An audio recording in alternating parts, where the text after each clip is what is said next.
Hello, hello, hello. Happy Sunday. Happy Sunday, everybody. Happy SON day.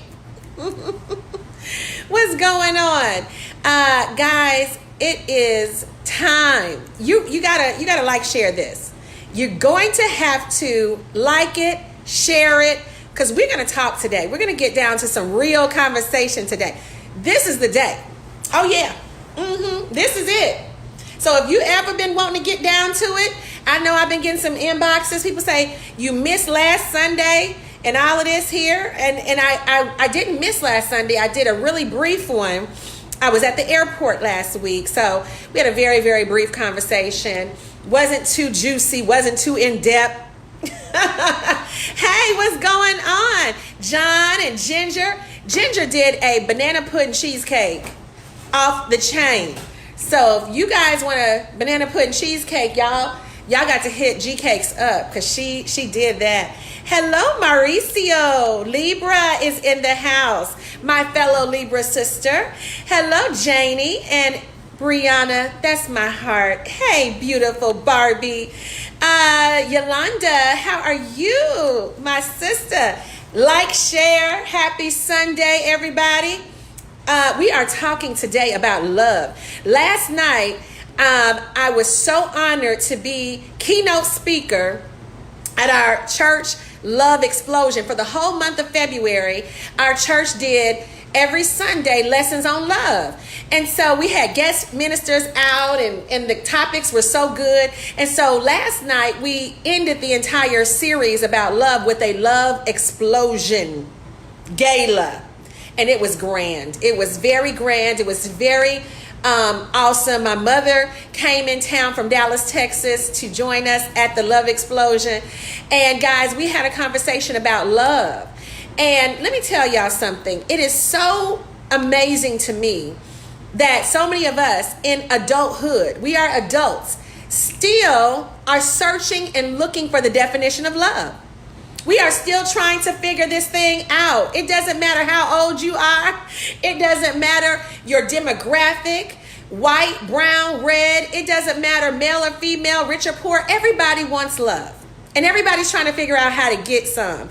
You know, how do I get love in my life? What is love? How do I identify love? What is, And so guys, we had a really good conversation about that. And I can tell you what love is not. Now, let's just start right there. Love doesn't hurt. That's one thing. And there are so many people that are lonely. Loneliness is real. Loneliness is real. We got to respect that. We got to respect that there are a lot of people who will turn to food. They will turn to alcohol. They will turn to drugs. They will turn to toxic relationships to numb the pain of loneliness. Loneliness is real. We got to respect that. We got to have those conversations about how loneliness impacts a lot of lives. And that's why a lot of people are in toxic situations because they just straight up lonely. And how do we deal with that? And it's really about teaching, fundamental lessons about what love it really is. You got to figure out what it's not to really understand what it is. Love does not hurt. It doesn't. It's just, are there relationships that you're going to have to be enduring? One of the greatest love stories that I love in the Bible is of Jacob and Rachel. He saw this woman he wanted, and for 7 years, he worked for her heart. Her father said, you got to work for 7 years. But when he got to the altar, he was bamboozled, y'all, okay? He didn't get Rachel. He got her sister Leah. Okay, the Bible can be juicy. Y'all got to read it sometime. Open it up. But he got us sister Leah. So he was so determined to have Rachel, he worked 7 more years. How many fellas would you wait 7 years for the love of your life? Some of y'all, if you don't give him what he want the first night, he out of there. And it's like, what? If you see, love is not something that you barter. If you do this for me, I do this for you. That's not love. If you love me, you'll do this. That's what a lot of people, will say. If you really love me, you'll pay my bills. And girls got it the same way. Some of these women, if you love me, you pay my rent. I'm not your parent. If you love me, you pay to get my hair and nails done. Fellas, that's not love, right? That's not love. You're not her father. That's not your, and females, men say, if some of these men, if you love me, you pay my bills. Like, love is not for sale. That's not love. Anything that somebody's asking you to pay their bills and pay to be with me, love is not for sale, and love is not for sex.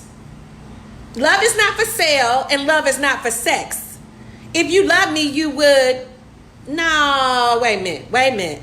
I thought you was really into me, because see, all of this here to get you in the bed, that's not love either.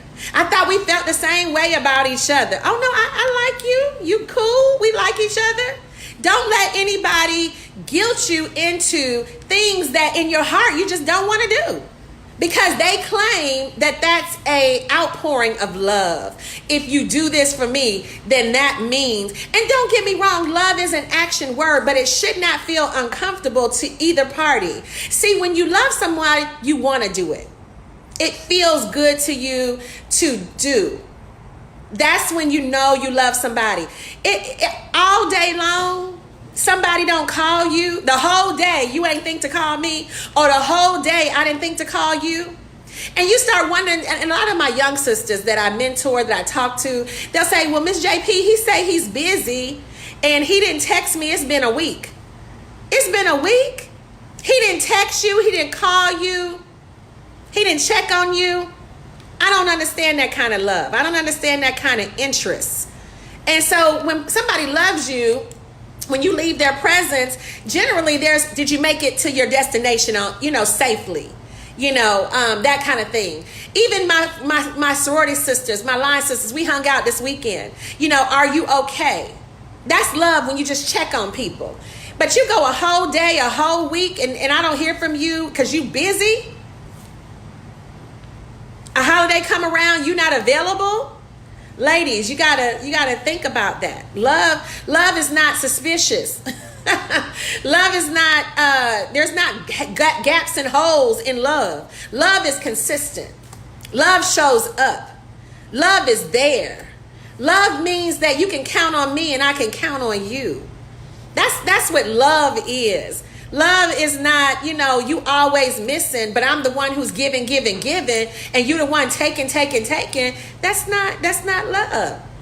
And so there's so many examples, but what is love? And we see in 1 Corinthians 13, and that's kind of where I took my word from yesterday at the church, but 1 Corinthians 13, and many of you know this, love is patient, love is kind. And it's so nice, because my minister said, if you're trying to figure out, do you love someone, slide their name in there and say, Karen is patient, Karen is kind, Joe is patient, Joe is kind, Sam does not envy, right? Willie does not boast. You need to slide your loved one's name in that scripture and see, does it vibe? Can you say that Sharon is not proud? Sharon is not rude. Kelly is not self-seeking, right? Tyrone is not easily angered. That's in 1 Corinthians 13, y'all. And just kind of do a love test on your, if you're thinking that you love someone, you thinking somebody loves you, are they easily angered? Are they always jealous? Are they always suspicious? Do they like to argue for no reason? Guys, that kind of toxicity, it's 2020. We don't have time for that. We don't have time for that. See, the word that I read lets me know that there's a lot of things love is not, but I can say God is love. God is love. And when you look at the patience that he deals with us, and you look at the way that he deals with us, you start to think to yourself, you know what? I have to love myself first. That's where it starts. You can't love nobody if you don't love you. You must love you. And some people say, well, be by yourself. When I was at a time about 9 or 10 years, I wasn't dating anybody. And people kept saying, love yourself, be by yourself. And it sounds so like, what are y'all talking about? But what they were trying to encourage me to do was to know what I like and what I don't like. I wish somebody would have broke it down to me and just said, you need to know what you like and what you don't like. And sometimes you need to clear everything out so that you can really have a keenness and awareness of what you like and what you don't like. Because that's what being alone does. Being alone teaches you, like, you get all the toxicity, like it's going on a detox. When you spend time by yourself and you're not in a relationship, it's almost like a detox. And you start to realize, okay, you're not getting all this, in your head, somebody's opinion and when you clear that out, you're able to just see things clearer. You're able to listen to your heart. You're able to listen to your voice. And so that's what it means when people say be by yourself, love being by yourself, love spending time with you. It's not cliche just to say something. I mean, people, what the intention is to get you to listen to your voice. Get in tune with who you are as a person. So that when Mr. Right or Mrs. Right come along, you know what you deserve and you know your boundaries. Because you're going to have to set some boundaries. You're going to have to, whenever you get into a love situation, whether it is with a friend, whether it is with a relationship, it doesn't matter. You got to have boundaries because people will cross them. See, you got to teach people how to love you. Somebody gonna get this today. I hope y'all liking and sharing this. You got to teach people how to treat you. Because people just automatically, not everybody comes with 1 Corinthian, mindset. So you're going to have to teach folk how to treat you. And if they cross the line, you got to love yourself enough to say, no, you're not going to be able to be, late all the time in my presence. If we say 8 o'clock, it's 8 o'clock. And don't have me here to 9:30. That's not love. That's not fair. No, you're not going to cuss me out.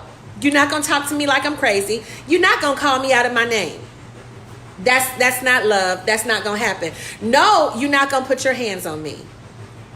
No, women don't hit men and men don't hit women. Because a lot of times we say, men don't hit women. But women, keep your hands to yourself too. Don't put your hands on nobody, ladies, if you don't want nobody putting their hands on you. I mean, none of that is love. Some people say, well, I know he loved me because he get angry. How you sound? Guys, none of that is love. You're going to have to say, these things are not acceptable. You're not going to threaten me if I don't do this. You're not, none of that. And you're going to have to just create boundaries. If a person really want to be with you, they will raise the bar. They will raise the bar. And if you continue to be healthy in your space, if you continue to be healthy and you continue to require everyone around you to raise the bar, that means the conversation, that means the actions. They can depend on you, you can depend on them. When you raise the bar, guess what? Now you really start experiencing love because it's a healthy environment. Whether it is your mama, whether it is your daddy, whether it is your children, whoever you're around, you're going to have to start saying, this is not okay. And you say it with a smile. We don't have to fall out. We don't have to get angry. This is not okay. I'm in a better space. It feels good. Somebody, comment below. I want the next 10 people to comment below. Raise the bar. Raise the bar to how people talk to you. Raise the bar to how people treat you. And raise the bar to how you treat people. Because the way you treat them is going to always mirror the way they treat you.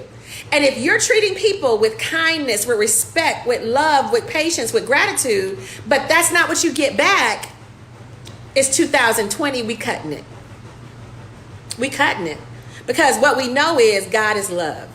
And he loves us enough through through whatever, that we've got to love ourselves enough to say, I don't do toxicity because I deserve good love.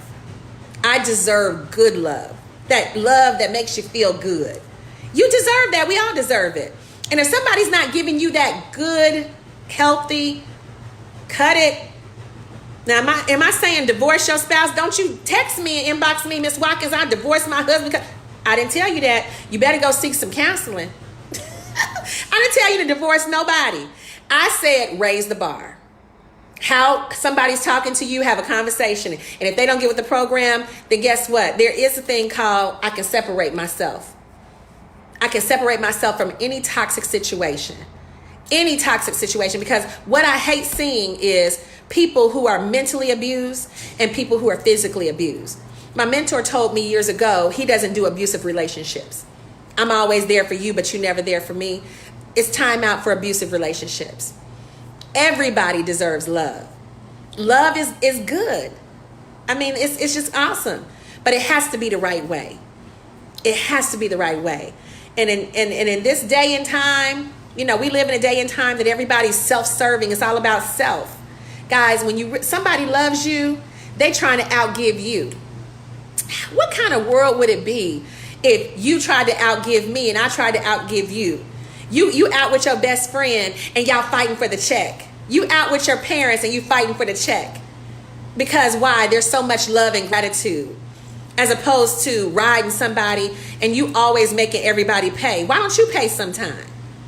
Why don't you foot the bill sometime and show how much you love your family? You know? And in relationships, what if we out giving each other? What if we out giving each other by words of affirmation and lifting each other up instead of tearing each other down? Guys, when people tear you down, that means that they don't feel love in their heart. And it's a lot of insecurity. It's a lot of pain. And sometimes hurt people hurt people. But I'm here to tell you today, you can't fix everybody. You just can't. You can pray for people. And sometimes you have to pray from afar. You can't save folks. They got to save themselves. Sometimes you have to put your oxygen mask on and require a certain kind of energy in your presence. That's what love is. If God's not giving you that kind of toxicity, why should you accept it from someone else? I'm just saying. Like, share, raise the bar. Guys, we're talking about what is love. What is love? God is love. And please comment below. If you're watching this live, number one, if this is a replay, number two, comment below so that I know who's watching it live, who are my replays. I thank you guys for always visiting with me on Sundays. We have a good time together. We always have thought-provoking. I look at all the comments. I look at all the comments, I promise. And I read what you guys are putting down and some of the inboxes. I read it, and I'm always touched by people who have similar life experiences as me, people who have gone through things like me, and some things I have never gone through, but somebody said something that you said touched me. And guys, you know, you have to always protect your mindset. Protect your mindset. Yes, that's my brother Eric Hawkins. I know that you are a mindset guru. Protect your heart and your mind. And if people recklessly are talking to you, treating you, love you enough to say, whoa, stop. And start letting yourself heal. Start letting yourself just be in a space of happiness. And remove yourself from all toxicity. I promise you it's a good space to be in. Your vibrations, your energy goes up, everything, your success starts flowing through you and to you. Everybody around you, your circle starts changing. When you start saying, no, I'm not doing this kind of negativity and toxicity, and everything changes. Everybody around you changes. When you start loving you, it doesn't just happen. These people don't change. I promise you. Some of y'all waiting for these people to change. They don't. You got to get rid of them and love you enough to require the bar to be raised. Guys, have an amazing Sunday. It's been so awesome. Thank you, thank you, Mr. Willie Branch. Say amen. I agree. Willie, thank you, Willie Mukes. Great message. I appreciate you. Thank you for showing me love. I appreciate that, because I'm telling you, out here, it's a lonely world and everybody's looking for a little love. Guys, we'll talk to you next Sunday. Bye-bye.